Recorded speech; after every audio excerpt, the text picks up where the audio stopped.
COVID-19 caused majority of Malaysians to develop some level of stress symptoms.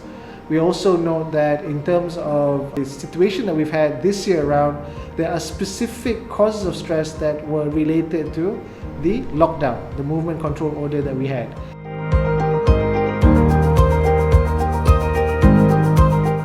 So first of all was the fear of contracting disease. So how many of you here, the moment we were asked or allowed to be in what we call CMCU at that point, were quite keen to go out. Many of us still had a lot of hesitations because we were worried that we might actually contract the disease.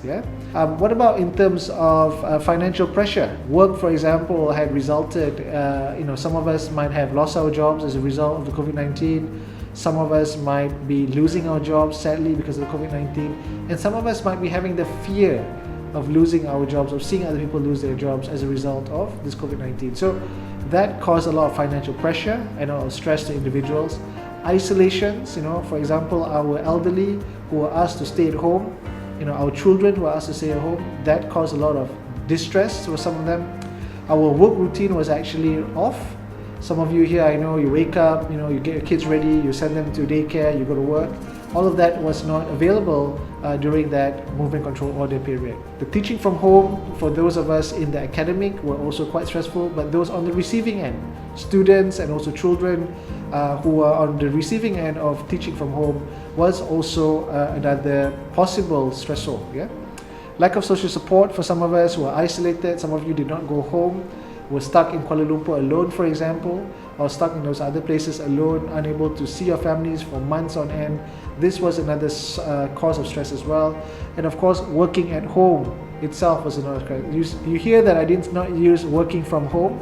I said working from home because working from home would have a specific, SOP. You'd have all the equipment ready, but most of us were working at home. Suddenly on the 17th of March, we were told that we were going to be a movement control order on the 18th of March. So most of us were told to bring as much as equipment that we think we needed for a short lockdown or movement control order, but we ended up being at home for 3 months.